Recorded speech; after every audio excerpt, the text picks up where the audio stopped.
You rolling? What happened on 9/11 is a phony, and we've never learned the truth about 9/11. The whole agenda is to create a one world government where everybody has an RFID chip implanted in them. All money is to be in those chips.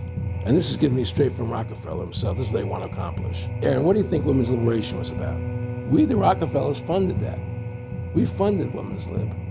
They do whatever they want to do. What we want doesn't matter anymore. It's their agenda, it's their plans that matter. They have all the money they want. They can make all the money they want. They have a machine that can make all the money.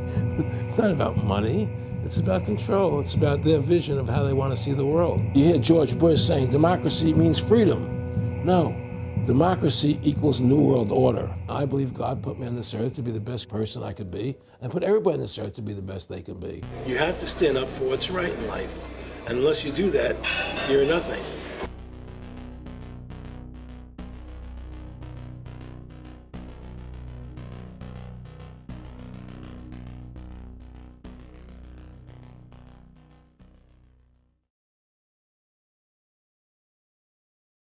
Award-winning filmmaker turned freedom fighter, Aaron Russo was an amazing individual.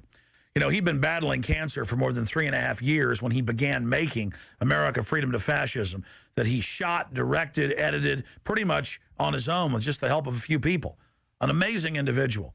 A long life of award-winning films, of hard work, and for standing up for the Bill of Rights and Constitution. When we first went and shot this interview, I put it out on the web for free.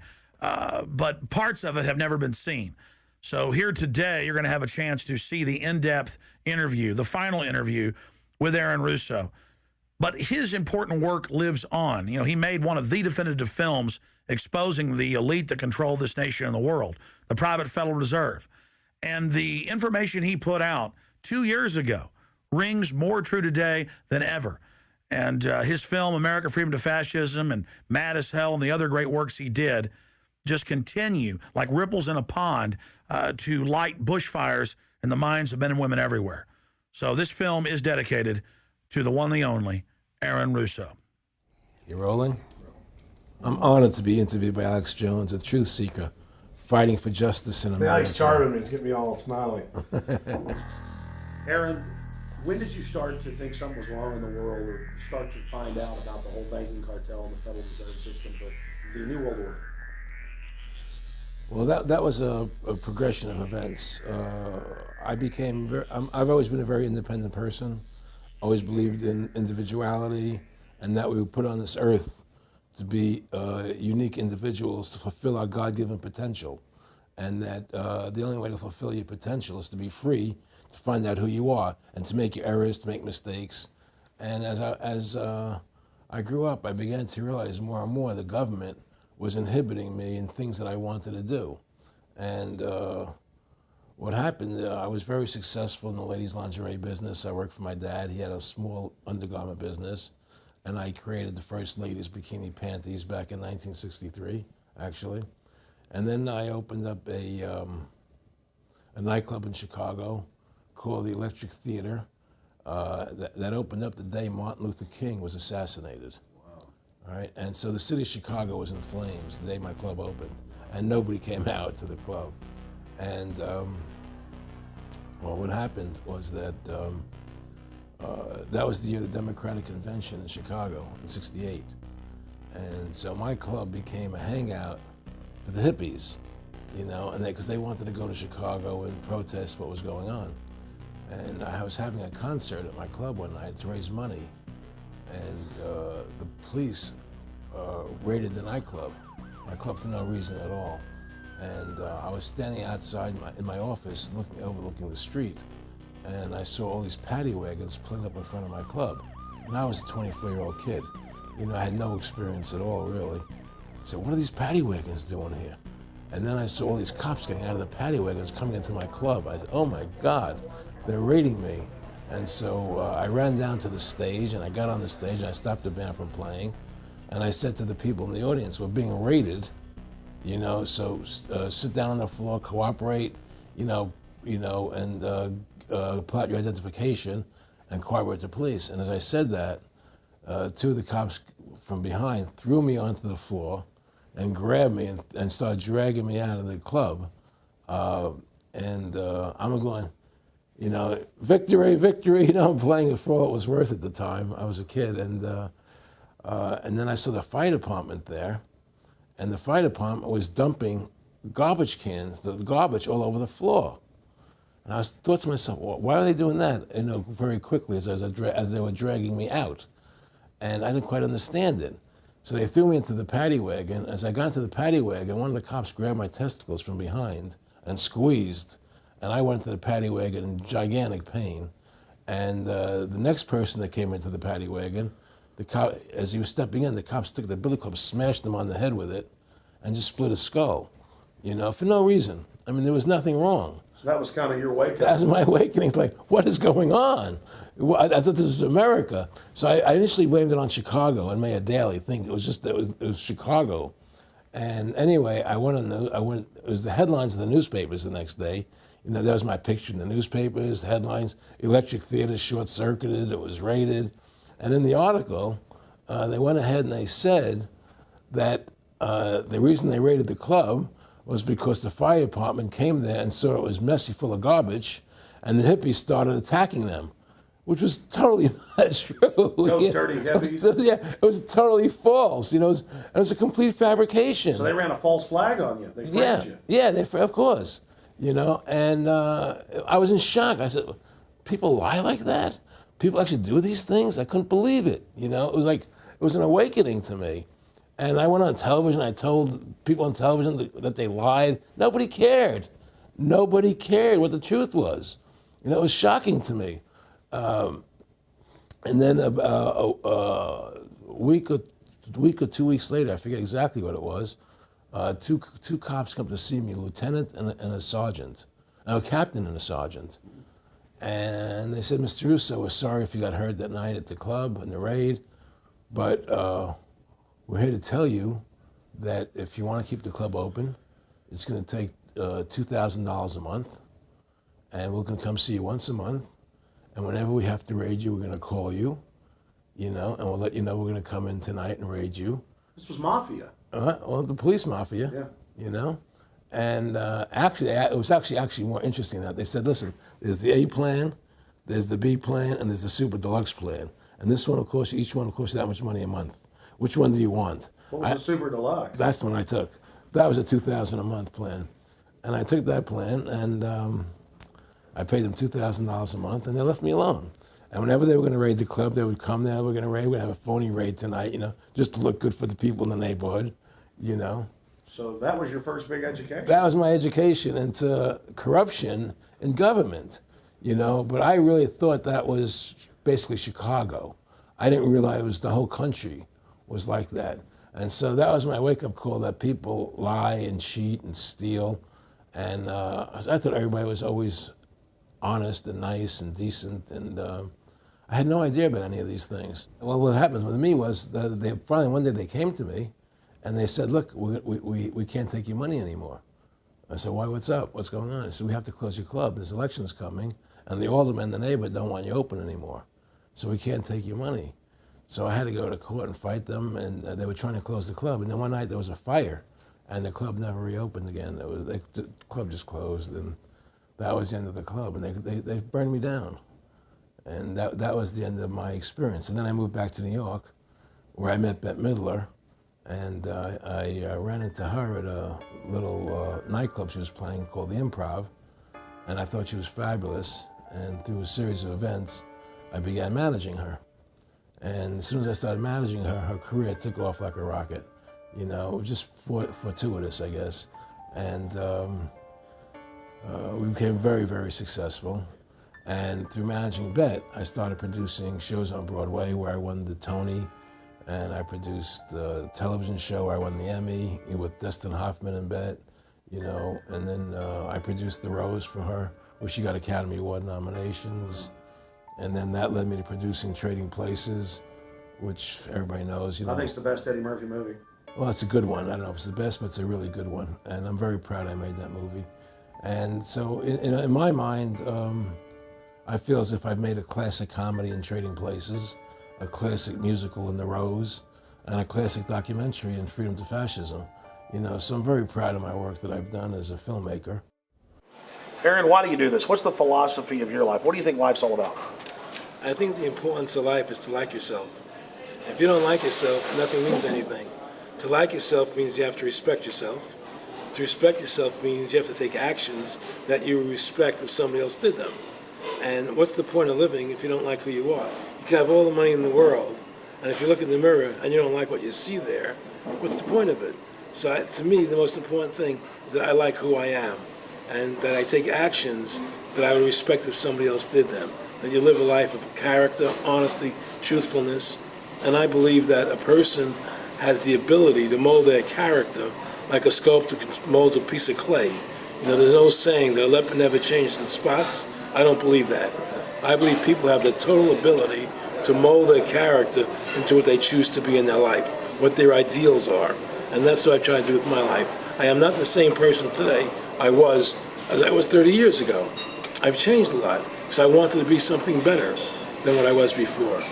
And my philosophy is that you have to like yourself, you have to be a decent person with character and integrity and honor. And that's what's important.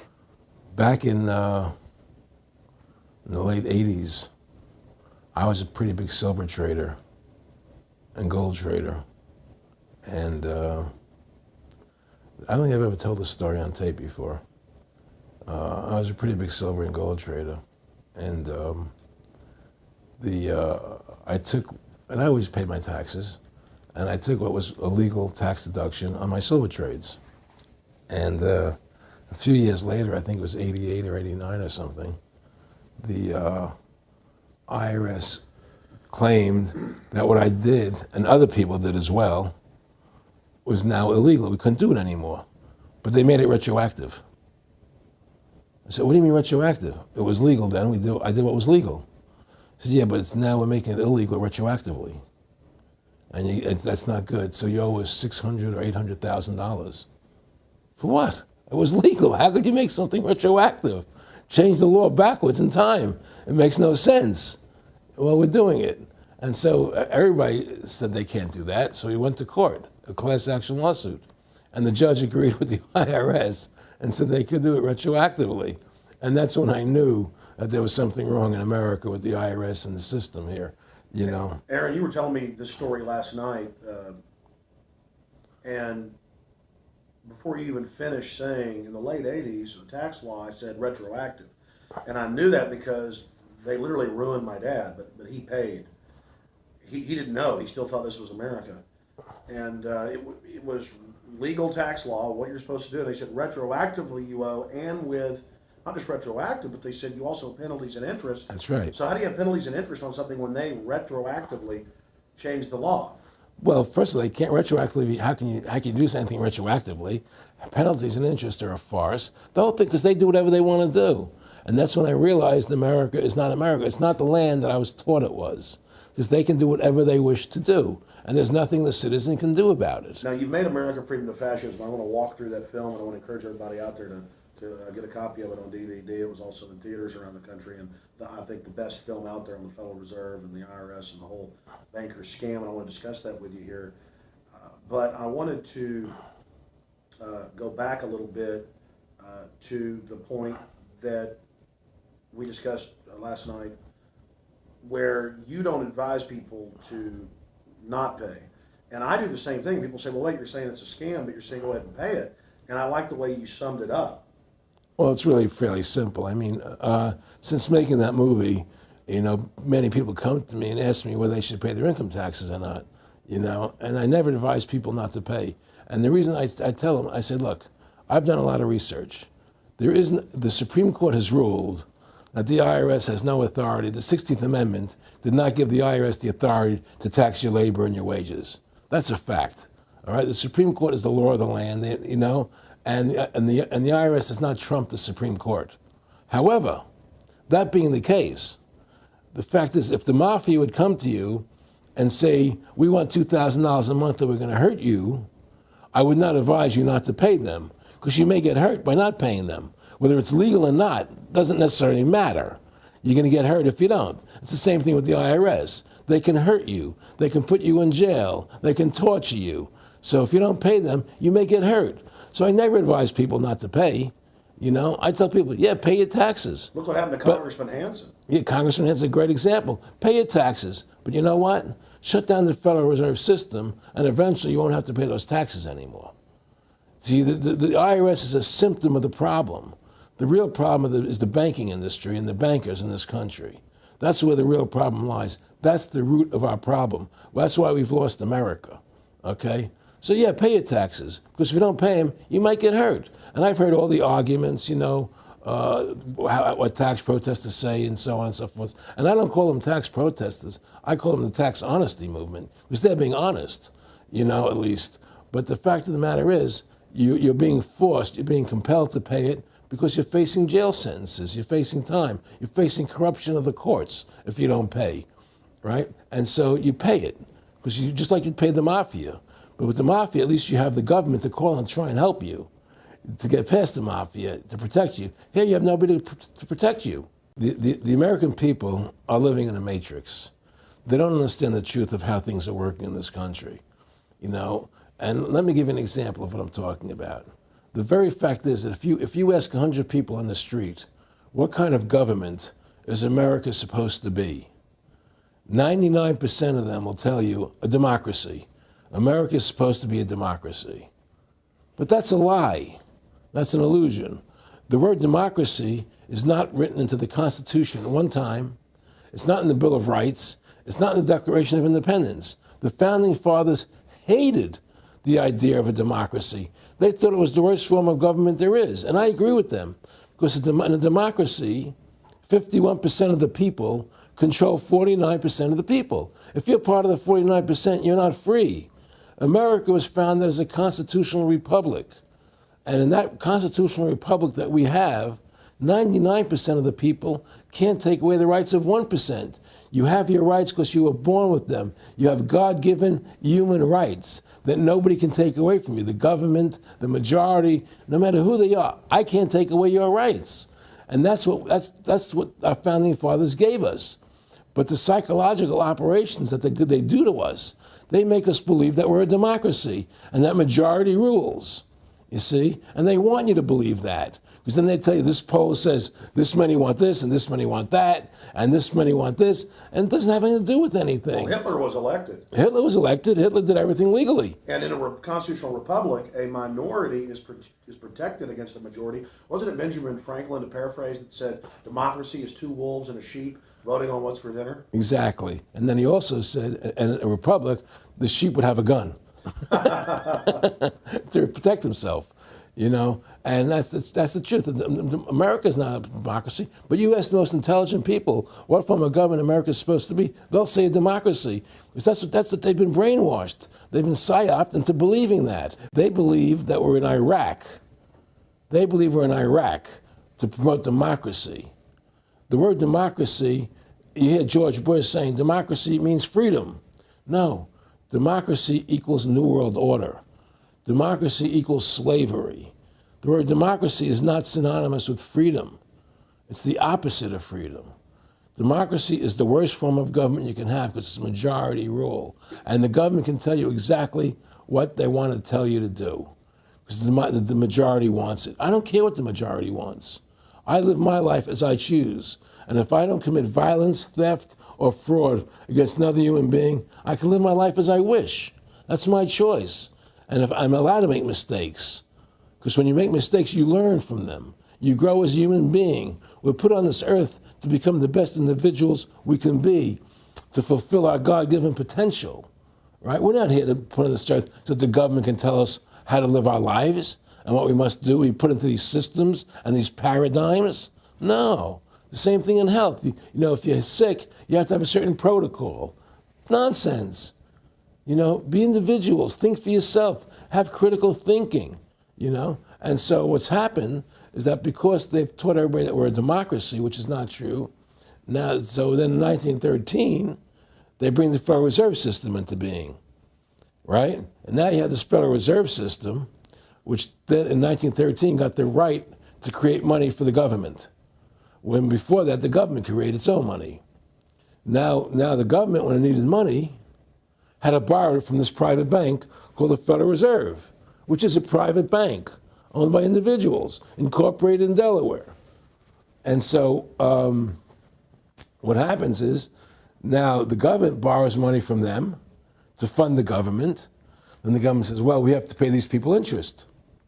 How are we going to pay them interest? Let's impose a tax on the labor of the American people, which never existed before, to pay the interest to the bankers. In fact, in 1980, Ronald Reagan said not one red cent of your income tax money goes to run the country. It all goes to the Federal Reserve. Well, it was the Grace Commission report that said that not one nickel goes to the infrastructure of the country.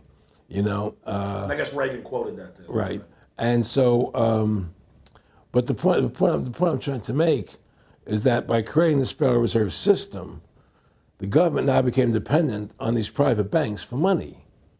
And they started taxing us, you see. And so now what happens is that in 35, I believe it was, Social Security started. And they gave you Social Security cards, said not to be used for identification, the Social Security number right on the card, right? And through Social Security, they started deducting money out of your paycheck. That was the first time they were ever could take money out of your paycheck, because people agreed to it because they thought it was going to their retirement fund. And so then when they instituted the income tax again, they started taking money out of your paycheck because Social Security could do it. And then they could do it again. You see what I'm saying? And so now they've even taken control of the tax payment itself. I mean, literally like you're a slave. They're Right. taking it right there when you make it. Exactly. They don't even trust the public enough to go Send them and a pay it check. themselves, yeah. Right. So they take it out automatically because they know people aren't going to want to pay it. So what's happened is that through the implementation of the Federal Reserve System, the government has become vested in these bankers, and they get their money from the bankers. And so then they impose a tax on us, which makes us more slaves, makes it more difficult for us to survive, right? Giving them more profits. And now what's happened is that through the Federal Reserve System, the bankers have pretty much taken control of our government. It doesn't matter Republican and Democrat anymore, because they're both the same. Neither one of them are talking about shutting down the Federal Reserve System or stopping the payment of taxes, you know, or any of the big issues that face Americans, right? So I had a friend, Nick Rockefeller, okay, who was one of the Rockefeller family. And he, when I was running for governor in Nevada, he came to me, introduced himself to me through an attorney, and we became friends. We started talking about things, and I learned an awful lot from Mr. Rockefeller. And one of the things that we used to talk about was the ultimate plan of the banking industry, what they wanted to accomplish. And the goals of the banking industry, not just the Federal Reserve System, but the private banks in Germany and England, all over Italy, all over the world, they all work together. They're all central banks, and they're all part of the Communist Manifesto. You know, central banking is one of the major planks of the Communist Manifesto. We talk about America being a capitalistic country, but yet at the same time we have a central bank that plans everything for us, right? And the graduated income tax is another plank of the Communist Manifesto, right? So right there you have two major planks of the Communist Manifesto that have been brought in because of the Federal Reserve System, okay? So the ultimate goal that these people have in mind is the goal to create a one world government run by the banking industry, run by the bankers, and they're doing it in sections. The European currency, the euro, and the European Constitution is one part of it. Now they're trying to do it in America with the North American Union, right? And they want to create a new currency called the Amero, right? And the whole agenda is to create a one world government where everybody has an RFID chip implanted in them. All money is to be in those chips, right? There'll be no more cash. And this is given me straight from Rockefeller himself. This is what they want to accomplish. And all money will be in your chips. And so instead of having cash, anytime you have money in your chip, they can take out whatever they want to take out whenever they want to. If they say you owe us this much money in taxes, they just deduct it out of your chip digitally. Total control. Total control. And if you're like me or you, and you're protesting what they're doing, they can just turn off your chip. And you have nothing. You can't buy food. You can't do anything. It's total control of the people. And that chip's connected to a database that has your purchasing records, what you do, what Everything. you sell. Everything is in there, you know? And so they want a one world government controlled by them, everybody being chipped, all your money in those chips, and they control the chips, and they control people. And you become a slave. You become a serf to these people. That's their goal. That's their intentions.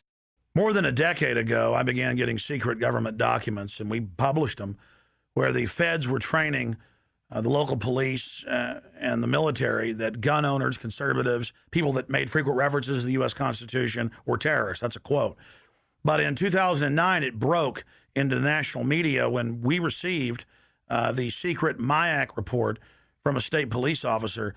And that was in the state of Missouri, but the feds had written it, demonizing Ron Paul, people that wanted to end the Federal Reserve, people that wanted liberty and freedom.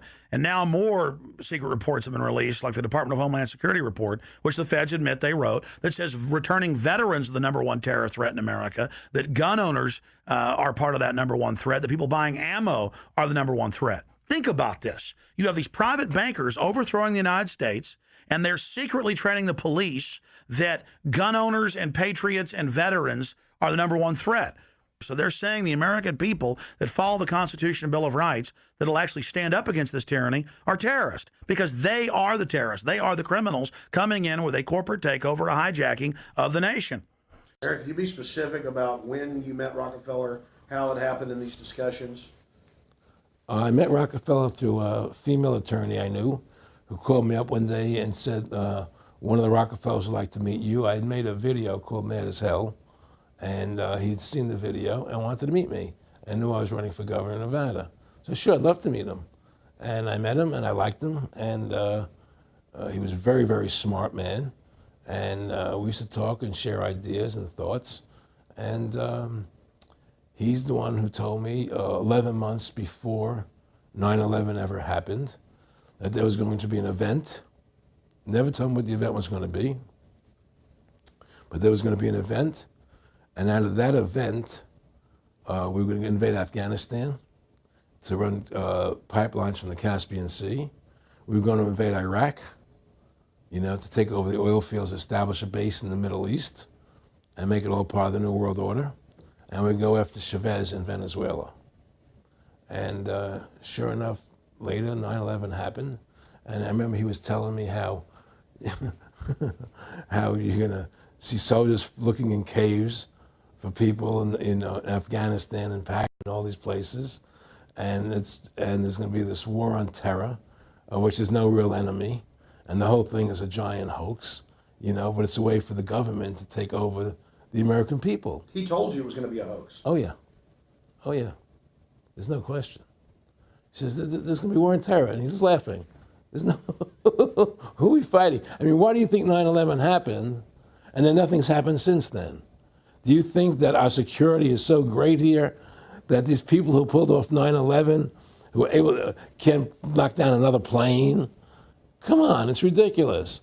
9/11 was done by people in our own government and our own banking system to perpetuate the fear of the American people into subordinating themselves to anything the government wants them to do.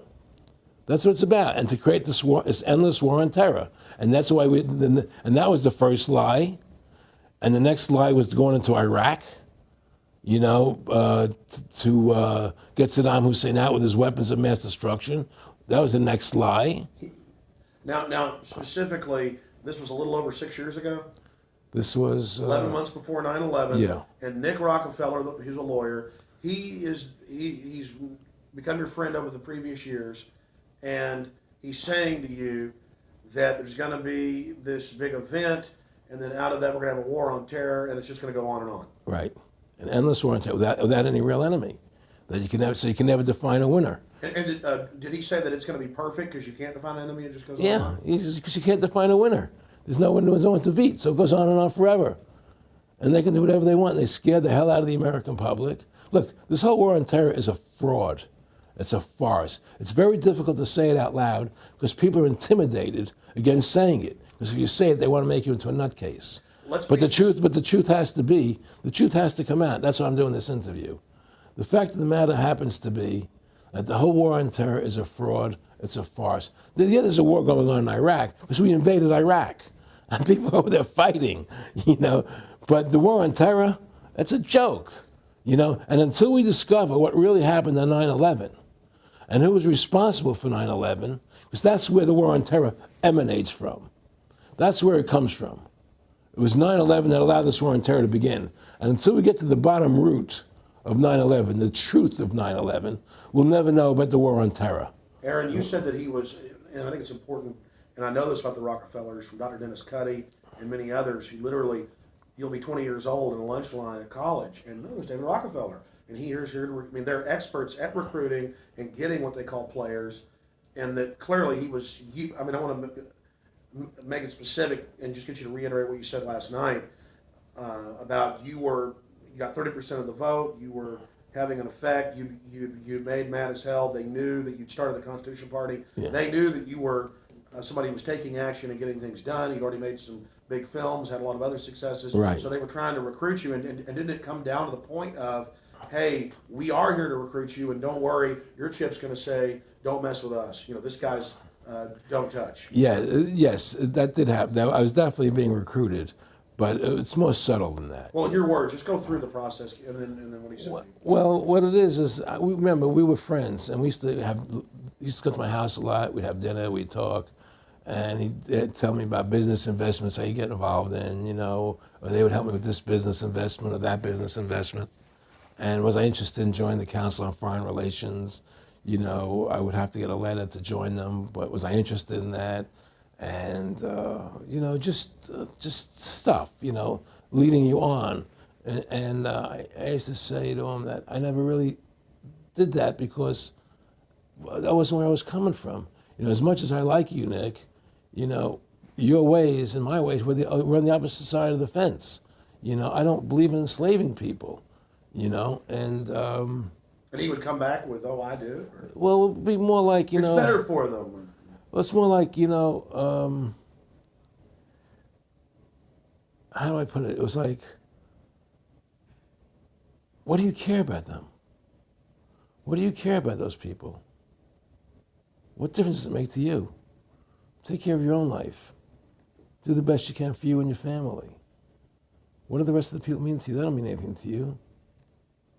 They're just serfs. They're just people. You know, it was just a lack of caring, you know, and that's just not who I was. It was just sort of like cold, you know. It was just like cold, you know. And I used to say to him, what's the point of all this? You have all the money in the world you need. You have all the power you need. What's the point? You know, what's the end goal? And he said the end goal is to get everybody chipped, to control the whole society.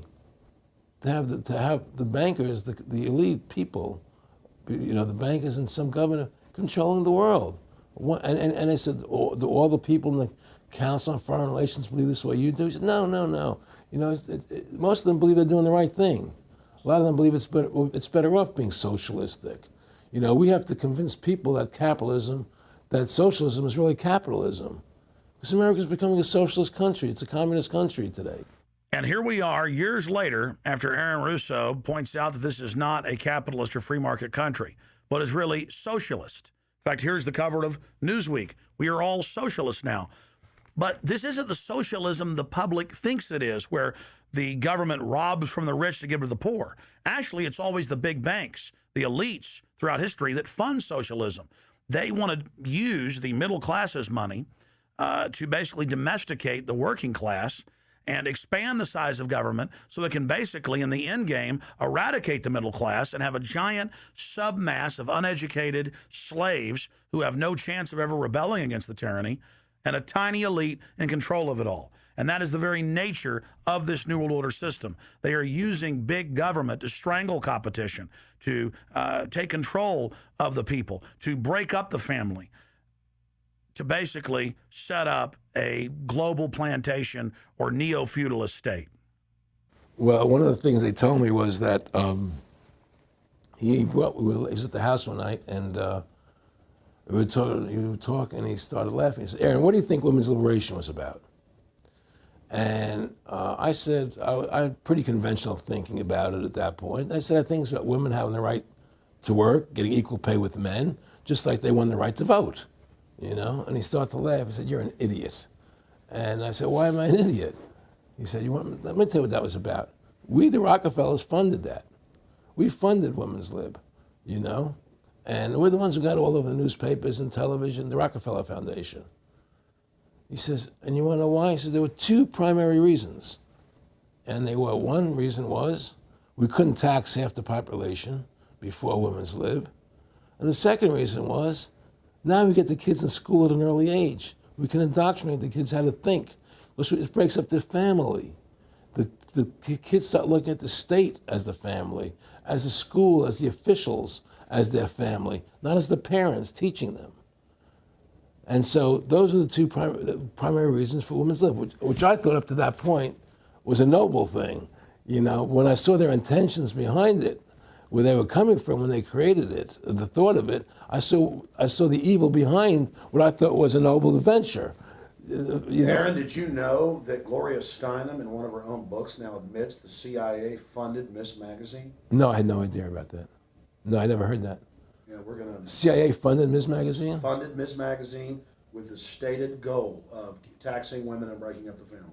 No kidding.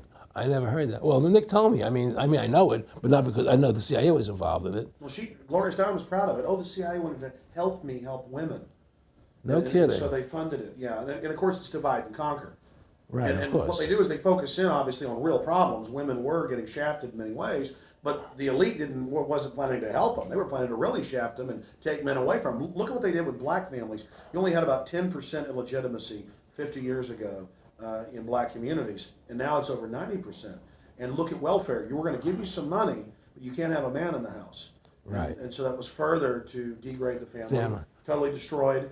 And now illegitimacy is over 50% in the general population. Right. Well, see, the whole thing is these people control the money, so they make all the rules. You understand? And they put whatever rules they want into effect.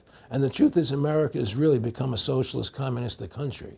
And everybody says it's a capitalistic country. It's not a capitalistic country.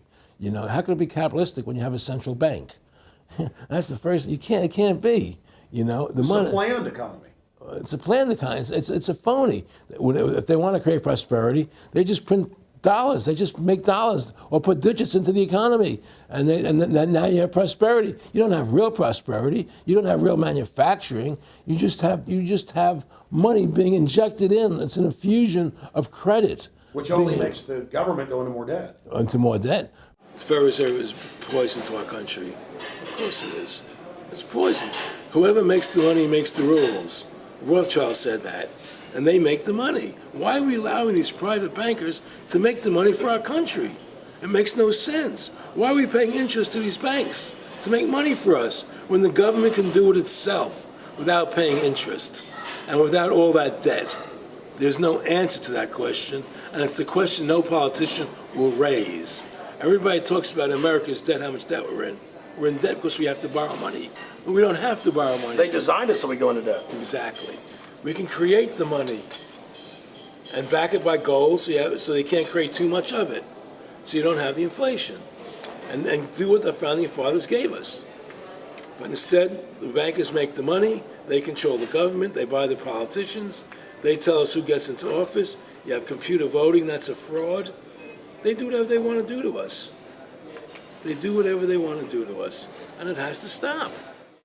My friendship with Nick Rockefeller was one where we expressed ideas to each other and thoughts and philosophies, and he wanted me to become part of what they were doing, and for me to become a member of the CFR, and offered various business opportunities for me to get involved in, and for me to not take up the fight or the battle that I've been taking up in the past, you know, to drop that idea, because what was the point of my fighting for the people?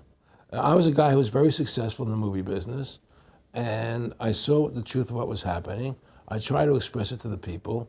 And rather than having me express it to the people, they wanted me to join their side because I was a mover and a shaker. And rather than me opposing them, to join them. It was real simple. And he tried to recruit me into that situation. And I didn't go for it. Did he get angry when you didn't go for it? No, no. And, you know, it's like, you know, I remember one time he said to me, you join us, so you have an ID card, Aaron, you know, you have a chip, and your chip will say KMA on it. And I said, what does KMA mean? He said, it means kiss my ass. And anybody stops you, a cop or whatever, and you show them your card or your chip, and they'll know to leave you alone, because you're one of us. One of the central pillars of tyranny is that the establishment is exempt from the laws that they pass for the rest of us. We saw it in Rome. We saw it with Hitler. We saw Richard Nixon saying, look, I'm the president. If I break the law, it's not illegal. We saw George Bush and Dick Cheney say that. We see Barack Obama continuing that, saying, I'm not going to give detainees real trials. I'm going to give them secret kangaroo military commissions trials, and we're going to hold them in secret camps, and I've got executive privilege. It's the same thing over and over again. And one example of hundreds that are out there was a story back in April of 2008 out of the Orange County Register. And this backs up exactly what Aaron's talking about with Mr. Rockefeller saying, I got a chip in my hand, kiss my ass. Here's just one example of hundreds. Special license plates shield officials from traffic tickets. And it goes on to say that 996,000 plus vehicles in California are exempt from no insurance, reckless driving, speeding, running through toll booths, running red lights, on and on and on. And who is it? It's state employees. It's federal employees that can go and get exempt. It's police. It's government bureaucrats above the very laws they try to enforce on us. This is tyranny.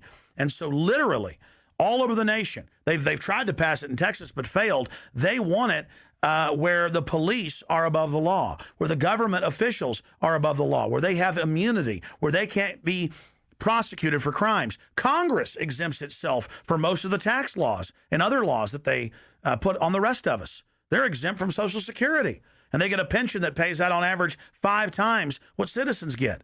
Again, it's already happening. So the chip in the hand and saying they're above the law under the guise of national security, that's what the 1947 National Security Act and now this whole Homeland Security system is all about. Why are you fighting for the people for? What is that about? The people just, you know, they have to be ruled. They have to be, you know, the Constitution, what you're standing for is only for a few people. It's only a few individuals that can live that way, you know, and we believe that it's best for society to be ruled by an elite people who control everything. And I said, I don't believe that.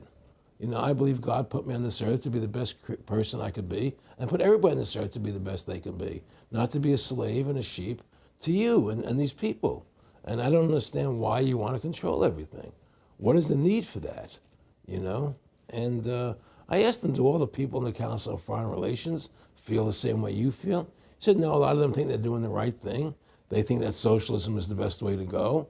They think that, that they're doing the right thing. But the people at the top, they all know the truth of what's happening. And that's what it is. So it's compartmentalized within the elite structure as well. Of course it is. Of course it is. I mean, all the people that are in the CFR, was that 2,000-3,000 people? I forget what, like Dan Rather. They don't know what's going on. They join the CFR because it's prestigious. They think it's good for business. It's good for this. You know, they don't know what's really happening. You know, the evil that comes out of it, that's emanating out of it. You know, and to me, you know, the biggest evil is what's happening right now, because what happened on 9/11 is a phony, you know, and we've never learned the truth about 9/11. That's the question I wanted to follow up on. He tells you 11 months before there's going to be an event, all this is going to happen.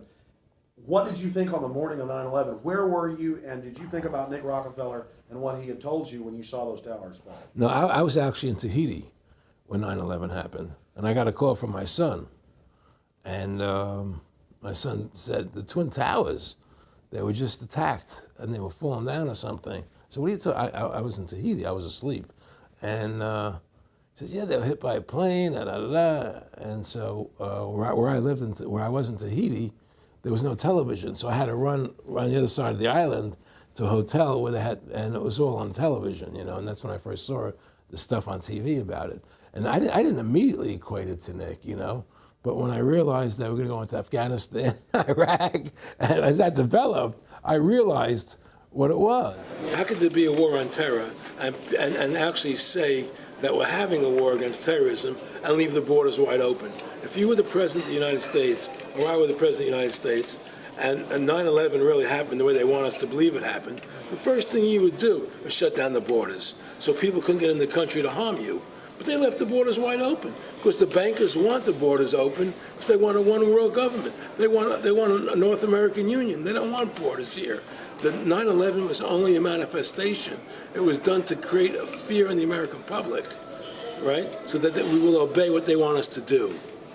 And take Richard Reed, the shoe bomber. Here's a guy who was 6'6", ugly as could be. I heard he smelled. Okay, he sits in coach on a plane, lighting matches to put his shoe on fire, surrounded by people. It's idiotic. If you were going to blow up a plane, you go into the bathroom, you close the door, and you put your shoe on fire. You're not going to sit there surrounded by people lighting matches on a no-smoking flight. They want you to believe this nonsense. It's ridiculous. 7/7's come out now, and the majority of the British people think it's an inside job, and all the evidence points towards it being an inside job. Yeah, I mean, what happened in England, London? Yes. All this is nonsense. It's just keep people in fear. It's this endless war on terrorism that doesn't really exist, so people will submit to whatever the government wants them to submit to. Searches, check your shoes, have ID cards, put chips in you, you know, where you become servants to the elite. That's what this is all about, you know? Restore America's republic to what it's supposed to be, get the bankers out of our government, get the bankers out of our government. Government should stop borrowing money from the banks. Government should make its own money, restore the republic, individual freedoms. That's what this country's about. And until we do that, we're gonna be slaves. I mean, to me, I see people like Bill O'Reilly on television, right? And I see how much they control the media. Like there was this girl on Bill O'Reilly the other night from an organization saying the world can't wait. And this girl was spot on. Everything she was saying was the truth. And all Bill O'Reilly could do was call her a lunatic. He couldn't challenge the facts. They just call people names. They can't, and until we just find that, look, this world, we're heading into a world of danger, possible nuclear wars, you know, because the banking industry is trying to take over the world. 9/11 is the beginning of the war on terror. That war on terror is leading us into Iraq, which is the next lie. So you had the lie of 9/11, how that happened. Nobody knows how Building 7 came down. Okay, we know 9/11 was a fraud. The American people don't know it, but more and more of them are believing it. Okay, so that was the first lie. Besides the inception, I'm not going back to the inception of the Federal Reserve, that original lie, but 9/11 was the first lie in this present state we're in. 9/11 is the kickoff of the war against the American people and the people of the world. 9/11 was a phony. It's a fraud. It didn't happen the way they told us it happened. Now, because of 9/11, we then had the authority to go into Afghanistan and Iraq. Iraq didn't have weapons of mass destruction, okay? So that was the next lie. Now they're talking about going into Iran. Now, how would you feel if you were Iran and you had this big, powerful country, America, go into your next door neighbor, take over their oil fields, right? Wouldn't you be worried that what they were going to do to you? Of course you're going to be worried. But the people of America don't think about it from Iran's point of view. They think about it from our point of view. So now we're going to send more troops into Iraq and keep building up because they want Iraq and the Middle East to become part of the New World Order. And Iraq was using, Saddam wanted to start using euros instead of dollars, right? He was messing up their whole consumption. Iran wants to start using euros instead of dollars. They have. Okay? So I'm saying what they're trying to do is preserve their power. And one lie leads to the next lie, leads to the next lie. And until you get to the root cause of 9/11, which is supposedly the war on terror, we'll never solve our problems here. Should we send more troops into Iraq? Should we not send more troops into Iraq? Well, the truth is, The fact is that it all goes back to this war on terror. Where did 9/11 come from? That's the root cause of everything. And until we have a full investigation, find out why Building 7 fell down, why they shipped all the steel out of America so quickly, from the buildings, why all the things that don't make any sense about 9/11, until we find out why it really happened, we'll never understand why there's a war on terror. And we'll never be able to prove that the war on terror is a phony. Nick and I discussed many things. One of the things we discussed, or he brought up in conversation, was reducing world population, and felt that there were too many people in the world. In a way, I agree, there are too many people in the world, but I don't think I have the authority to say who's going to die and who's not going to die, But they felt that they wanted to reduce world population, and he felt that it should be reduced by half. He even mentioned to me once they were having a real problem trying to solve the Israel-Palestinian problem.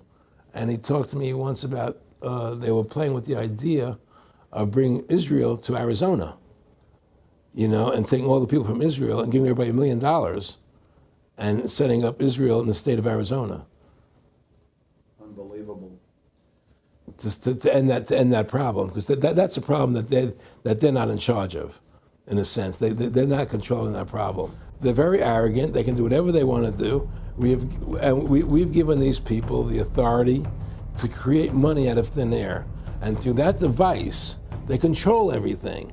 And if you want to win the battle to stop that, you have to deny them the ability to create money. It's only because they can make money that they have all this power. They literally have the money machines. They have the money machines. They can print it. They can do whatever they want to do. They own everything. Aaron, we take over pretty quick. If we were the guys that issued the money, everybody had to come give us real assets for the use of this money we just printed up. People.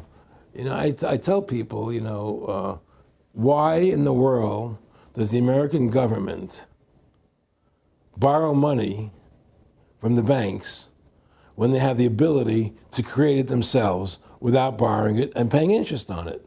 Why? And nobody can answer that question. Not one politician ever raises that. Why does the American government borrow money when they can create it without paying interest? Well, we did create it up until 1913. And so people say, well, because if the American government does it, it'll create inflation. That's the answer. I say, well, let's look at it. The American government has the Federal Reserve do it, which creates the same inflation as if they did it. But also with the inflation, now you're getting massive debt. So with the Federal Reserve, you have inflation and debt. Now, if the American government made the money, backed by gold, which limited the amount they could make, you wouldn't have debt and you wouldn't have inflation. But inflation was only about 50% from the 1780s, I've looked it up, until the late 1800s. And then we have the central banks already trying to cause some panics, which they then used to push the Federal Reserve. And if we look at inflation since 1913 into 2007, it's exponential. In fact, $1 is worth about 2 pennies to what it was worth in 1913.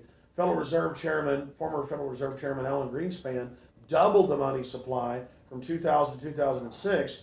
And then Edward Bernanke, the new Fed chief, came in and said he's going to double it again in the next 2 years. And then he said, now I'm going to make the money supply numbers secret. And so now we don't even know. Right. But the evidence is they are just, in the curve of inflation, it gradually grows. And then suddenly at a point, it goes straight up. And it seems it's parabolic, yeah. Yeah, parabolic. But the thing is that the only thing I disagree with you on from early 1800 to 1913, there was no inflation other than during the Civil War.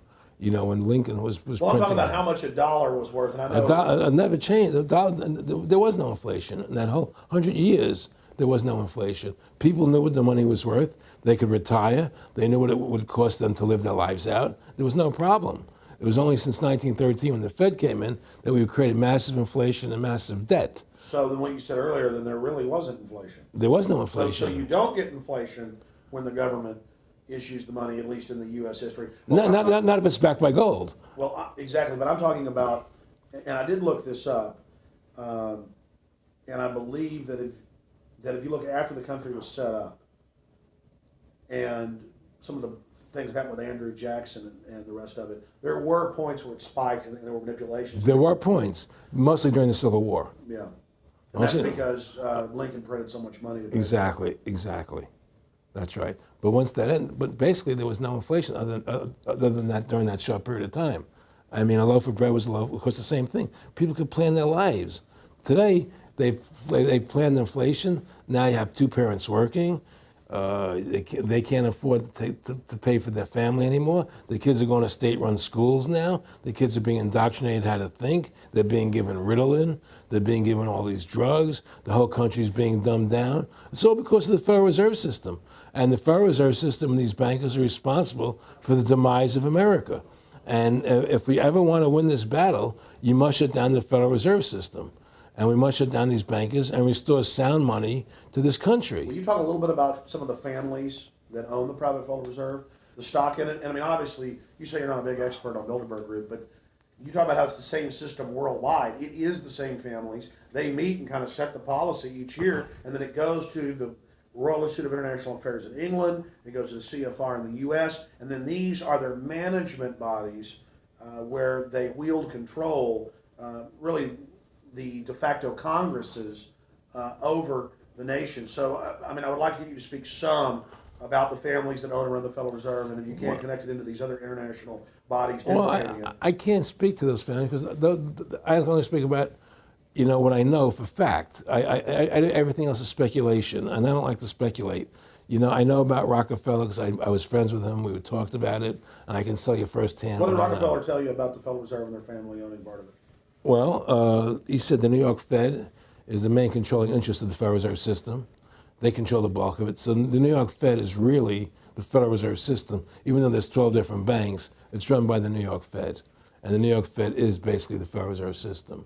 So who's ever running the New York Fed is where, and the families that control it, control the New York Fed. And they're the main engine behind the Federal Reserve System. And that's a wing of the Bank of England. Well, the Bank of England and the Federal Reserve are partners, and the Bank of England is a private bank, and so is the Bundesbank in Germany, and the bank of all the banks of the G8 countries are all private banks, central banks. And look, what happened in Europe? Didn't Europe vote down the European Constitution? Yes. They're still doing it. Didn't they vote down the euro? They're still doing it. They don't care what the people vote. They do whatever they want to do. What we want doesn't matter anymore. It's their agenda, it's their plans that matter. Isn't that prima facie evidence of a tyranny? Well, there's no question we're in tyranny. There's no question we're living in a world where the American citizen is no longer a free individual human being to do the things that they wish to do. We're slaves, and it's getting worse. What do we got to do to bring these people down? In my opinion, you must shut down the Federal Reserve System. And I think that there has to be an uprising. There has to be an uprising. People have to stand up. I can't do it alone. You can't do it alone, Alex. And we need to get a majority of people, not a majority of people, but it was 5% won the war against the British, a highly motivated group. But I agree, people have got to get angry first. I mean, not just, we know it's corrupt and that lackadaisical. We got to get pissed. People don't seem to have the courage to do what they have to do, I want to say you've got a lot of courage. Well, thank you. I don't know if I have a lot of courage. I just have I want to thank you for what you're doing for my family. Well, I have a sense of conscience and I have a sense of justice. I get nervous about what I do, but I do it because there's no other choice. I couldn't live with myself if I didn't do it, But the fact of the matter is, I've ostracized myself pretty much from Hollywood. People are afraid to deal with me in Hollywood a lot because of what I do and the things I say. I don't go along with routines. A lot of people in Hollywood know the truth. They're not willing to stand up and speak about it. And I know many of them have seen my movie, and they know I'm right, and they won't talk about it because everybody's afraid. Everybody's afraid because they think that this money they get, these Federal Reserve notes, are really money, and they think they have a comfortable lifestyle, and they're afraid to change. They're afraid to stand up for what's right. And until people are willing to stand up and have the courage to do what they need to do, it's not going to change. And hopefully, what you're doing, what I'm doing, what other people like us are doing, can affect the change, that people will stand up and say, hey, I've had enough. The thing is, we have one advantage, that they need us to cooperate. See, if we don't cooperate with them, they can't win. And so they always need our cooperation to go along with their programs. So they try to sell us. Right. They try to sell us. Democracy, this majority says this, believe in this, do that. The war on terror, we got to be scared. Let yourself be scared. They're always trying to do things to sell us so that we'll go along with them. And once we learn not to cooperate with them, then we win the game. And that's the point. Don't cooperate with them. Don't go along with the program anymore. Stop it. Join forces. You and I should run for president and vice president and take over this country and bring freedom back to this country. That's what it's going to take. Two people like you and I, statesmen who believe in freedom, who believe in Thomas Jefferson and the Constitution and the founding fathers to make this country whole again. Because right now it's in the grip of the evil ones, and the only way to stop that is for good men to stand up. What's Edmund Burke said? Evil can only thrive when good men do nothing. Yes. Right? We got to do something. That's what it is, Silence is golden, but when it comes to your freedom, it's yellow. We have to stop being scared. We have to stand up and do what's necessary to stop these bankers, these elite, this government full of lies, congressmen full of liars, people destroying our borders. Creating a government. I mean, imagine this. Here you are in America, and they're combining America, Canada, and Mexico into one country, the North American Union, and the American people don't know anything about it. It's not even in the press. They'd rather talk about Rosie O'Donnell and Donald Trump calling each other names than discussing the fact that we're merging into one country. The press doesn't even report it. Or that Paris Hilton doesn't wear underwear. Yeah, Britney Spears. But I mean, who cares? I mean, the fact of the matter happens to be that tells you how controlled the media is. Here you are combining America, Canada, and Mexico into one country, and you don't see it in the press. Unless maybe it's Lou Dobbs. You don't see it in the press. You just don't see it. It should be the top story everywhere. Everywhere, and not a word about it, really. Why? That tells you there's the evidence that it's controlled. They don't want the American people to know what's going on. That's why they don't protect our borders. That's why we're losing our Constitution, the very document that secures our freedoms. There is a rising tide against it. There is a rising tide, but we have to mobilize. We have to mobilize. And we have to get all the good people in this country to stand together and say, I'm not going to take it anymore. Well, I think if you analyze the situation, and if you realize that since the Federal Reserve has come into being in 1913, illegally, without a constitutional amendment, by bribing a few senators during Christmas vacation, they turned over the most important power that the American government has, the creation and issuance of money, to a private bank. Through that private bank issuing money, they have destroyed this country. They have destroyed the purchasing power of the money in this country. They've created social programs that are destroying this country. Thanks to the work of Aaron Russo and Ron Paul and many others, folks are starting to find out who the real enemy is. Offshore private banking corporations that have engaged in a hostile corporate takeover of the United States and almost every other nation on the planet. And the private Federal Reserve is their beachhead here in the United States. Ron Paul has introduced H.R. 1207 that at time of taping has over 87 sponsors just to audit the private Federal Reserve that arrogantly says it's above all U.S. laws and above all three branches of government and that no law enforcement can investigate them. I mean, how asinine is that? How above the law is that? How ridiculous is that? Everybody else gets audited. Nobody else is above the law but them, this group of plutocrats, this group of polycentric bankers that are setting up this neo-feudal world system. Now, they've taken over our government, both Republicans and Democrats. There's no difference anymore between the two parties. They control both parties. It doesn't matter to them which one wins, because who's ever running for president will be someone they anoint, okay? Whether it's Hillary Clinton or John McCain running for president next year, they're going to be people that are going to do what they want them to do. And the fact of the matter happens to be that you can't win an election unless you have enough money to win. They make sure who gets the money. The most important point is they control both parties. And the public continues to only focus in on the distraction of the left puppet and the right puppet instead of looking at the puppet masters. In fact, more and more of this is coming out. Top Senate Democrats, bankers own the U.S. Congress. Senator Dick Durbin on Chicago radio station last week blurted out an obvious truth about Congress. This is from Salon, that despite being blindly obvious, it is rarely spoken. And, quote, the banks, hard to believe in a time when we're facing a banking crisis, that many of the banks created are still the most powerful lobby on Capitol Hill. And frankly, they own the place.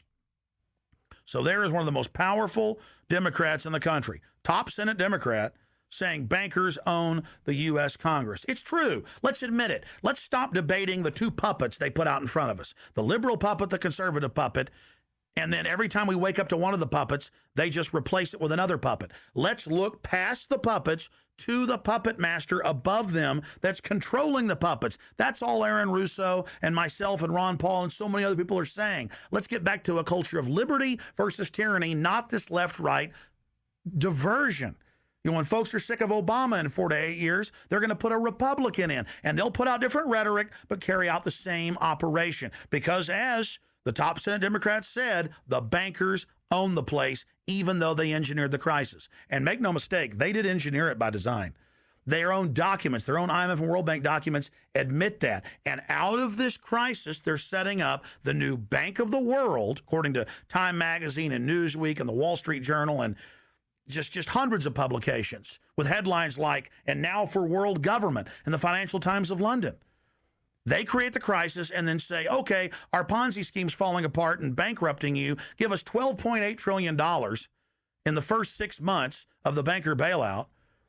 And now they say, we'll set up a Bank of the World you pay your carbon taxes to, and private bankers will rule your life, and we'll pay private greenhouse gas carbon taxes to two firms owned by Al Gore, and this is publicly admitted. I mean, this is how bad the scamming is getting. And we've got to wake up. We've got to say no. We've got to get angry and get in the face of the New World Order. Again, the private offshore bankers own America. They own both parties, but they get you in a rah-rah, Coke versus Pepsi, Redskins versus Cowboys, fight. And you get in this little political fight as followers instead of looking past that to the actual global elite and what they're setting up.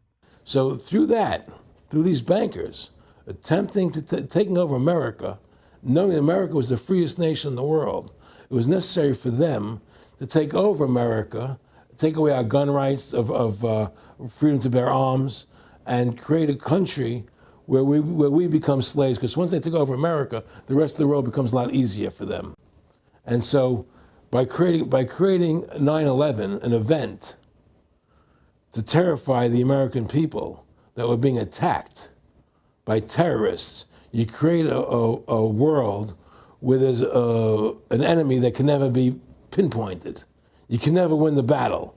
It's a 100-year war. It's a never-ending war on terrorism, right? So you're always fighting this war. Then through the war on terrorism, which is the 9/11, which is the first lie, then you create the war on terrorism, which is the next lie. Then you create the war in Iraq for weapons of mass destruction, which is the next lie. And it's one lie to the next lie to the next lie. Now it's going to be Iran, the next lie, sending more troops and a surge into Iraq. Think about what Aaron Russo is saying here. The war on terror is a war on the American people and the people of the world. You see, the elites always sell the public on tyranny by attacking a minority that's unliked first, or the outsider. Oh, we're just getting rid of the Bill of Rights and Constitution, having secret arrest and FEMA camps and the Military Commissions Act for foreigners. It's just for them. And now the federal government has been caught saying that gun owners, conservatives, people buying ammunition, they've been caught saying that returning veterans are the #1 threat to Homeland Security. And in a way, that's true. People that know about the Bill of Rights and Constitution and know that our country is being taken over and hijacked by foreign banks, I guess they are the threat to the criminals that have done this. That's all the New World Order is a private corporate takeover of the nation states, of the governments of the world.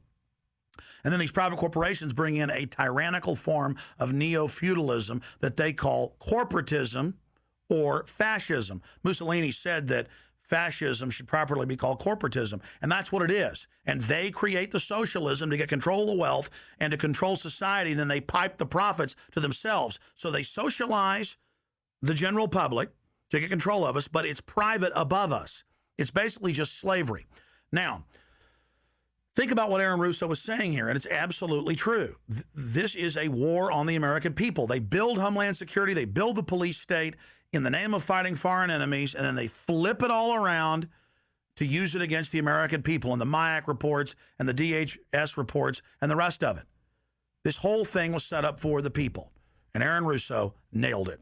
It's just one thing leading to the other, and it's always with the event. It's always in the point of taking over more countries, more dominance.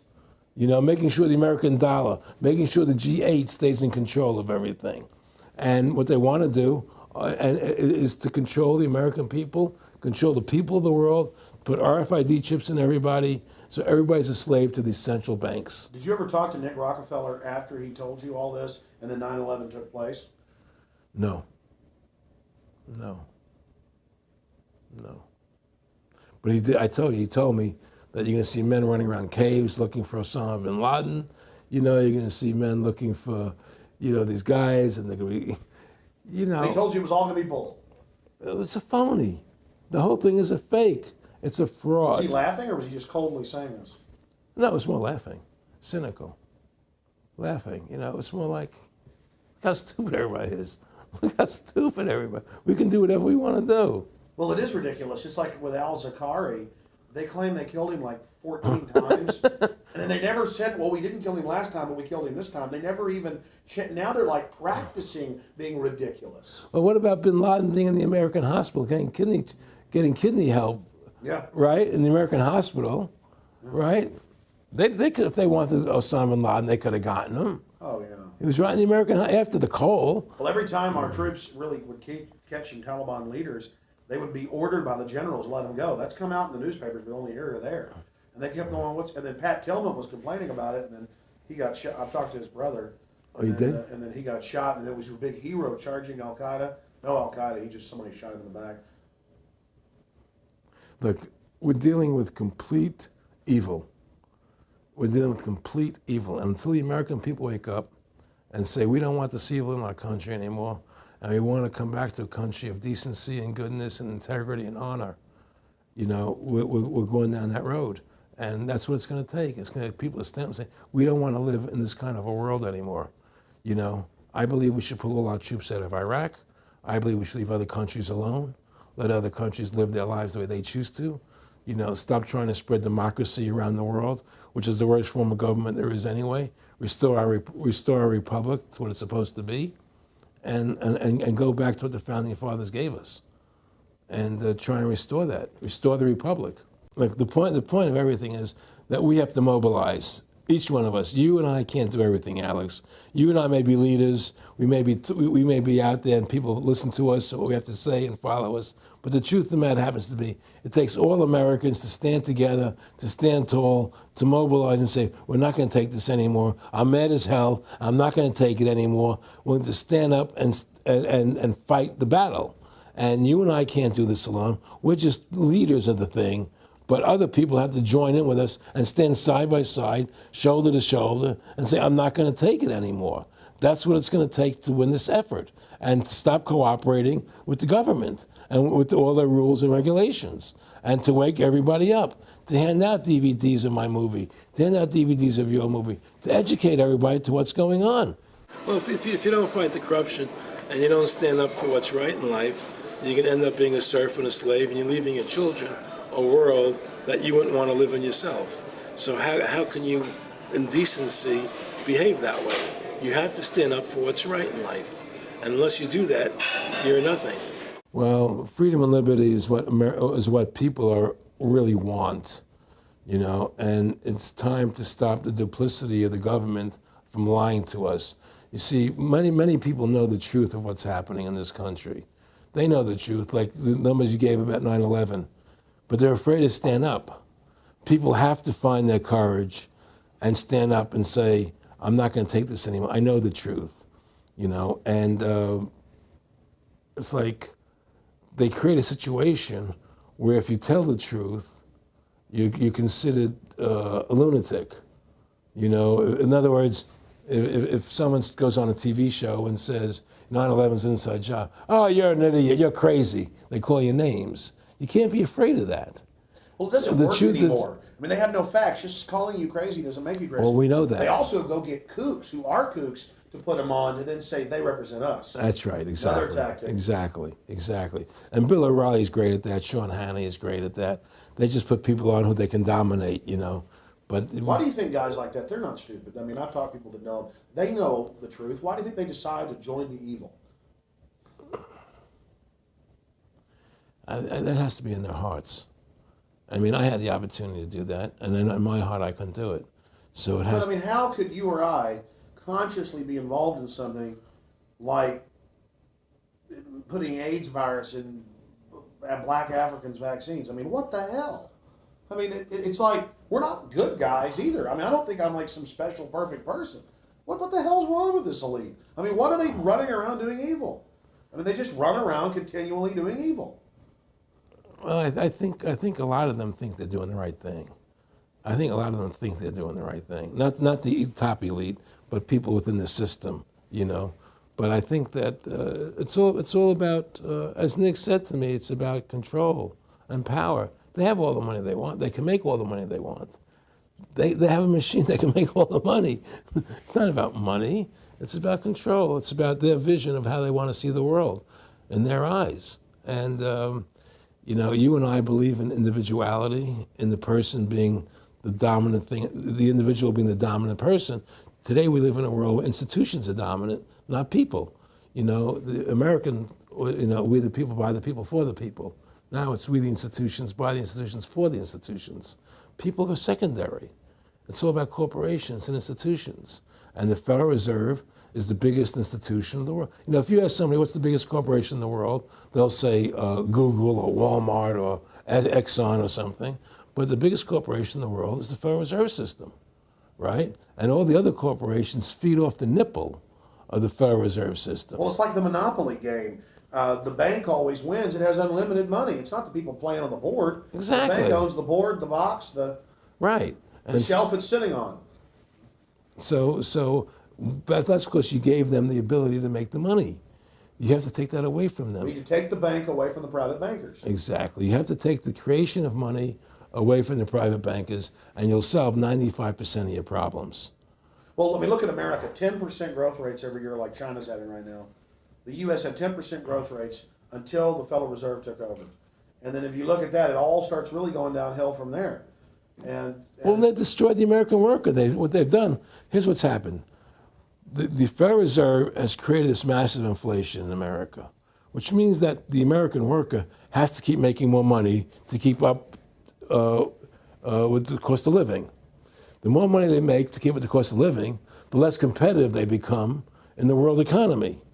So now what happens is we have to pay our workers so much to keep up with the cost of living, say, well, screw the American worker, let's go overseas now and get the cheap labor. But really, that's a war being waged against the middle class. Of course the it is. bankers print the money.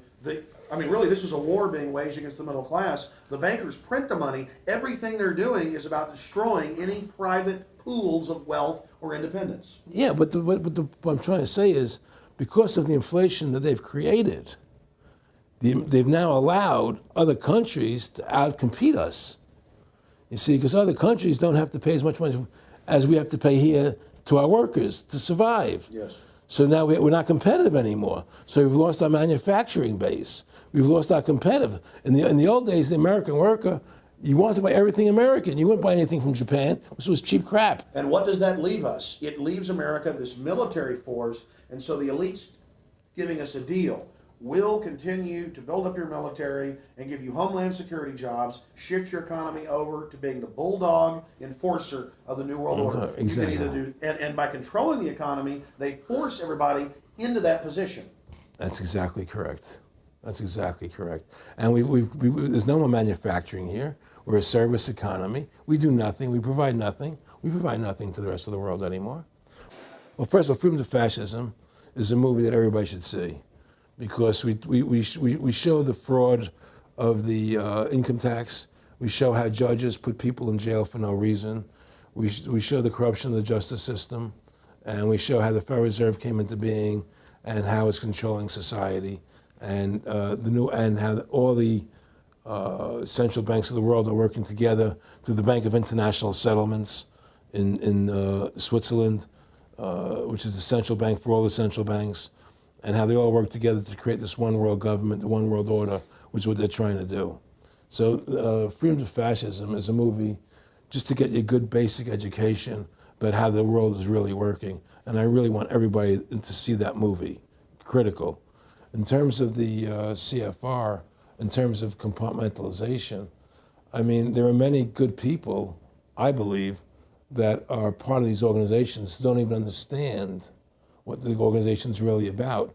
People like when I was in Germany doing cancer treatment, there was a gentleman there who was visiting a friend of his who had cancer.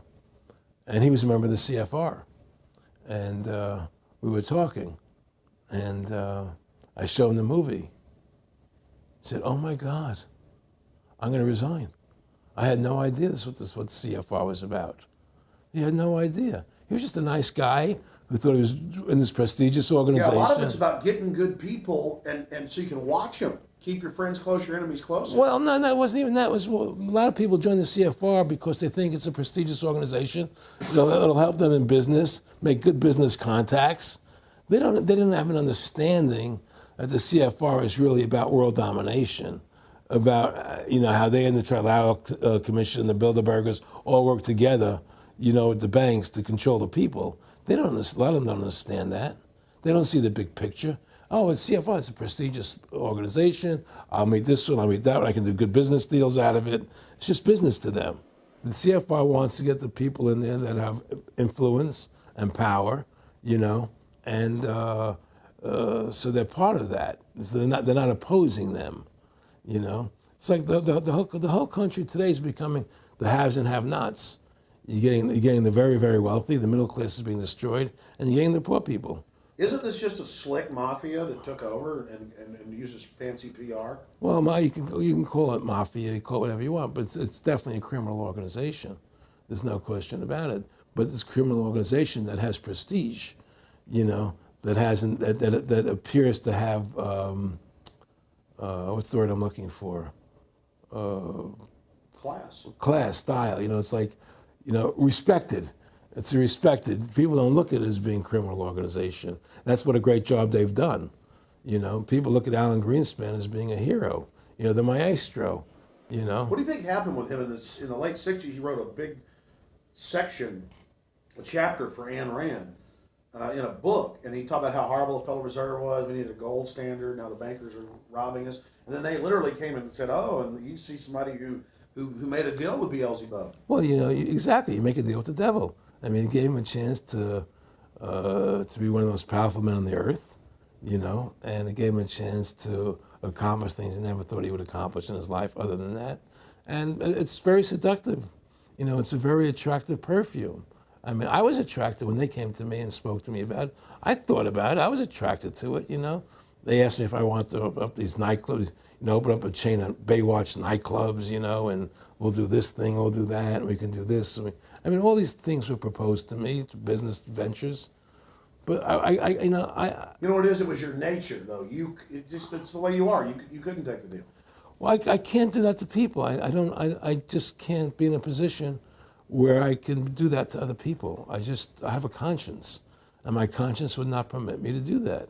People say I'm very courageous. I don't think I'm courageous. I think I have a conscience, and my conscience doesn't allow me to do that to people. It makes me feel sick. I just don't believe in it. No, I agree. When I do bad things, I feel bad. When I do good things, I feel good. Yeah, exactly. I feel the same way. And I mean, I don't know what's going to come out. I mean, I don't have that much money, but I've got some money. I mean, it's like, what more do I need? I can go on a trip if I want. I can help pay for my kids to go to school and have my life, comfortable. I mean, how would I go out and screw people so I could have some more junk? Well, money's a funny thing. I was talking to Michael Eisner one day, and I said to Michael, you may have $1 billion, Michael, but they're all dollars. If the dollar goes bad, how much money are you going to have? you know, and that's the thing, you know. You know, everything is denominated in dollars. Everybody thinks in terms of dollars, but the dollar has no value.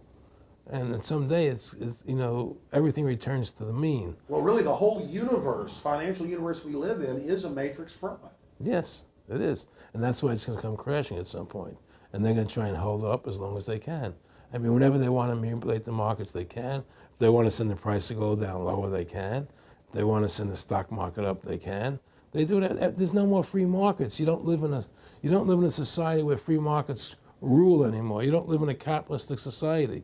You know? But meanwhile, they say it's capitalistic Right. and free market all day, when really they're waging war financially and politically. Exactly right. Aaron Russo, I want to thank you for this interview. Anything else you want to add? No, I'm happy to do it for you. How about your website? My website, freedomtofascism.com. Go over there, take a look at it, you know. But just, folks, you know, all I can say is, you know, take our country back, restore the Constitution. Don't let these bankers do this to us anymore. Stand up, don't be afraid of them, and do what you got to do, you know. And I have plans in the works, and when I get over my problems, you know, we'll reveal them, you know. And Well, I'll be supportive of that. Thank you, Alex. And listen, you've done a great job bringing people to the truth. And don't, in other words, don't be afraid to be ridiculed by these people. You know, if 9/11 was a phony, and I know it was, then stand up and say it's a phony. Don't be scared to tell the truth. Don't allow their you know, their powers of trying to make you look silly to frighten you. What do you think of what Charlie Sheen did? I love what Charlie Sheen did. I was so respectful of what he did. I just applauded him. People saw right through that attack. They flipped a light switch when they went after him. Yeah, but they don't. You see, the thing is that more people don't come out and do it. You know, to build that wave. Charlie did it. I'm really proud of the guy. David Lynch did. But the media was smart and didn't bite this time. Right. I mean, a few people have, but they're not picking up on it because they control the media. James Brolin did on The View. I heard that as well. But again, they're not picking Barbara up. Walters looked like she's about to have a heart attack. But they don't pick up on it. You see, they don't allow it to go anywhere. You know, it comes if someone says something, they let it die. You know, but they keep perpetuating, you know, the war on terrorism. They keep perpetuating all these things that are lies. And because we've given the Federal Reserve the money-making power, they control the media, they control the government, and they're all in bed together. So you're fighting all this propaganda all the time, and it's a very difficult fight. Americans, mobilize. Stand together, stand tall. Tell the government you're mad as hell. No longer cooperate with the government. Do not accept the national ID card.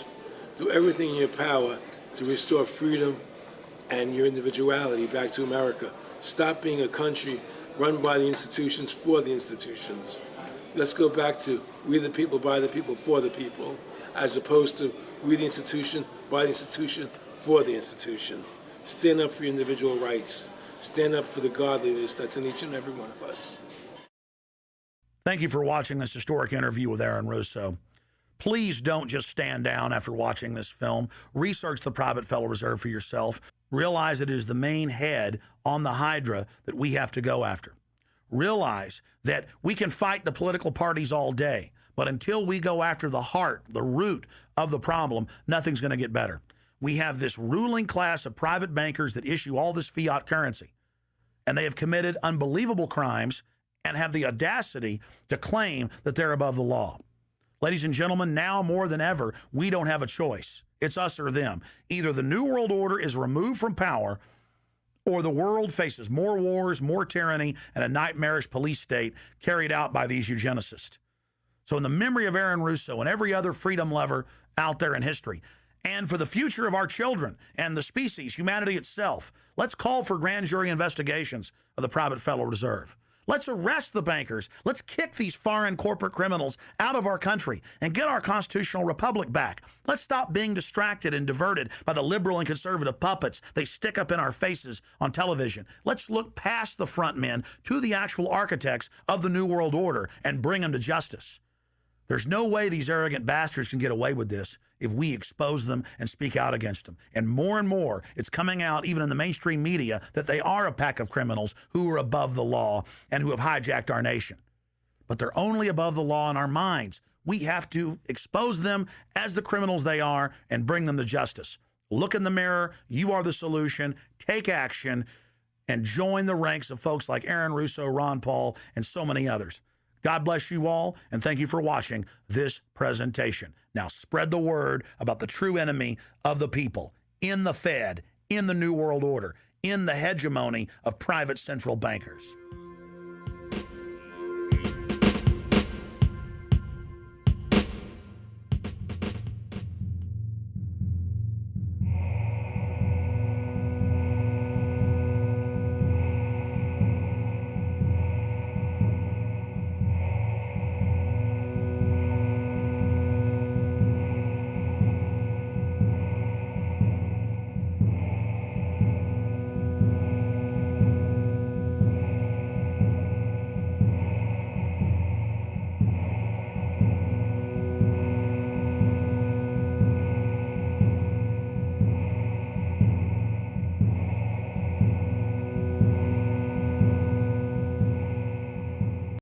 Two years ago rings more true today than ever.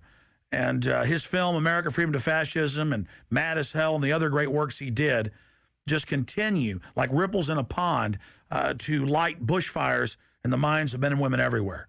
So this film is dedicated to the one, the only, Aaron Russo. You rolling? I'm honored to be interviewed by Alex Jones, a truth seeker, fighting for justice in America. Alex charming me. It's getting me all smiley.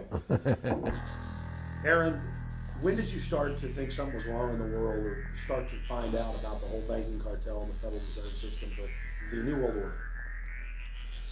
Well, that was a progression of events.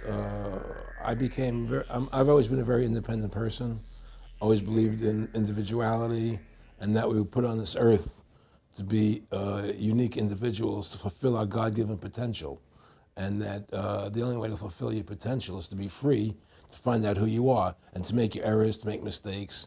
And as I grew up, I began to realize more and more the government was inhibiting me in things that I wanted to do. And what happened, I was very successful in the ladies' lingerie business. I worked for my dad. He had a small undergarment business, and I created the first ladies' bikini panties back in 1963, actually. And then I opened up a nightclub in Chicago called the Electric Theater that opened up the day Martin Luther King was assassinated. Wow. All right, and so the city of Chicago was in flames the day my club opened, and nobody came out to the club. And well, what happened was that that was the year of the Democratic Convention in Chicago in '68. And so my club became a hangout for the hippies, you know, and because they wanted to go to Chicago and protest what was going on. And I was having a concert at my club one night to raise money, and the police raided the nightclub, my club, for no reason at all. And you rolling? What happened on 9/11 is a phony, you know, and we've never learned the truth about 9/11. The whole agenda is to create a one-world government where everybody has an RFID chip implanted in them. All money is to be in those chips. And this is given me straight from Rockefeller himself. This is what they want to accomplish. Aaron, what do you think women's liberation was about? We, the Rockefellers, funded that. We funded women's lib. They do whatever they want to do. What we want doesn't matter anymore. It's their agenda, it's their plans that matter. They have all the money they want. They can make all the money they want. They have a machine that can make all the money. It's not about money. It's about control. It's about their vision of how they want to see the world. You hear George Bush saying democracy means freedom. No, democracy equals New World Order. I believe God put me on this earth to be the best person I could be, and put everybody on this earth to be the best they can be. You have to stand up for what's right in life. And unless you do that, you're nothing.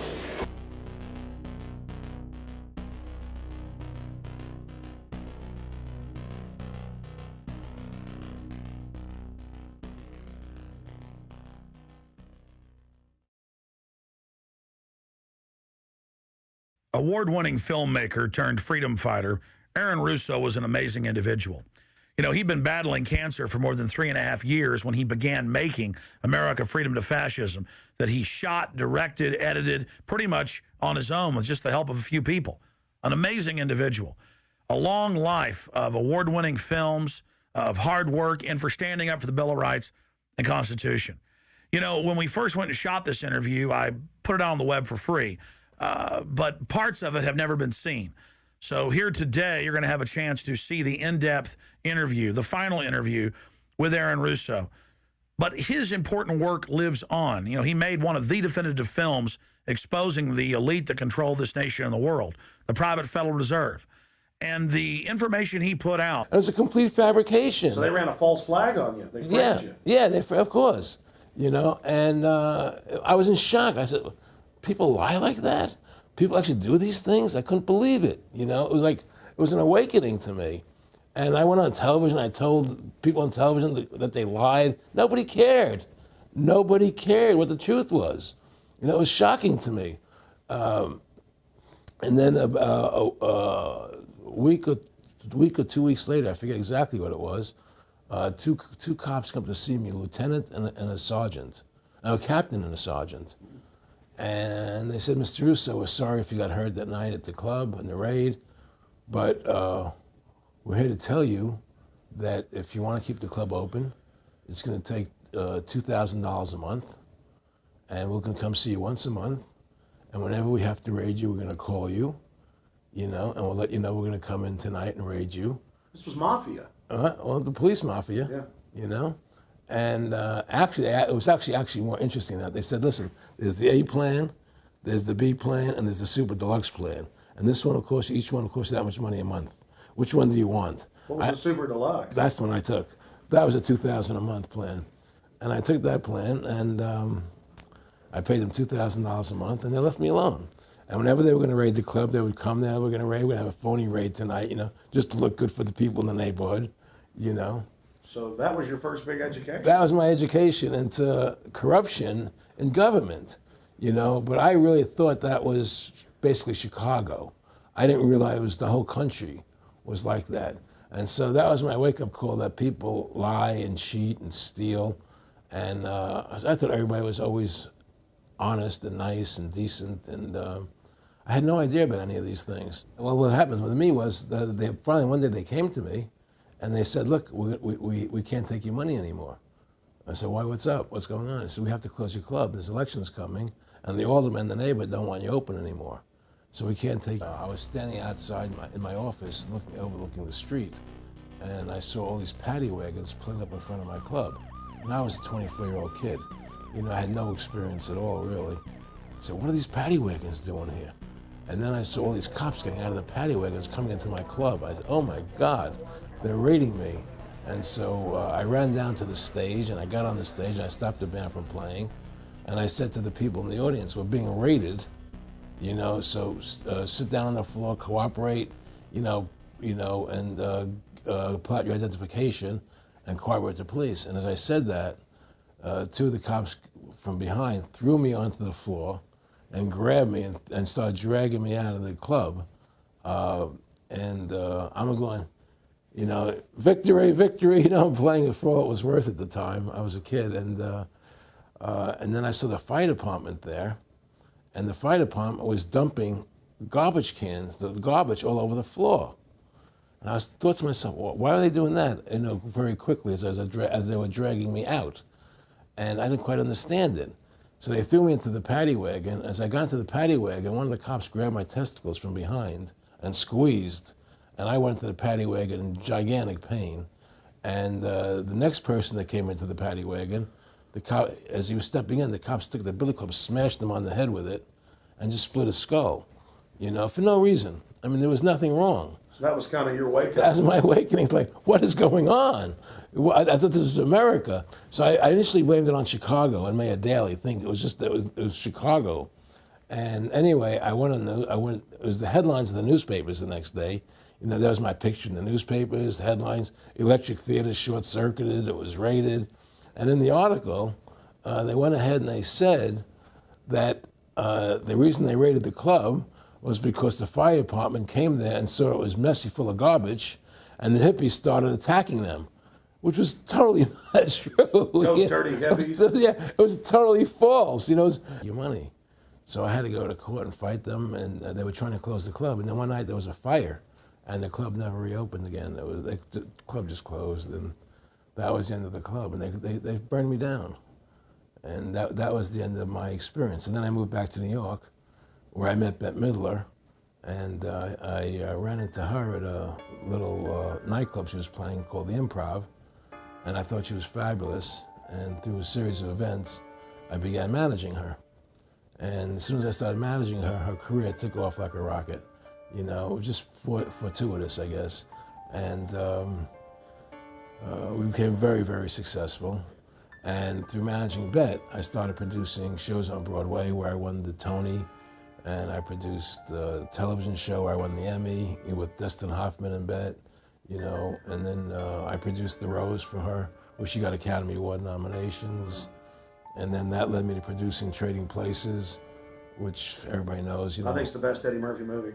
Well, it's a good one. I don't know if it's the best, but it's a really good one. And I'm very proud I made that movie. And so in my mind, I feel as if I've made a classic comedy in Trading Places, a classic musical in The Rose, and a classic documentary in Freedom to Fascism. You know, so I'm very proud of my work that I've done as a filmmaker. Aaron, why do you do this? What's the philosophy of your life? What do you think life's all about? I think the importance of life is to like yourself. If you don't like yourself, nothing means anything. To like yourself means you have to respect yourself. To respect yourself means you have to take actions that you respect if somebody else did them. And what's the point of living if you don't like who you are? You can have all the money in the world, and if you look in the mirror and you don't like what you see there, what's the point of it? So to me, the most important thing is that I like who I am, and that I take actions that I would respect if somebody else did them. That you live a life of character, honesty, truthfulness, and I believe that a person has the ability to mold their character like a sculptor can mold a piece of clay.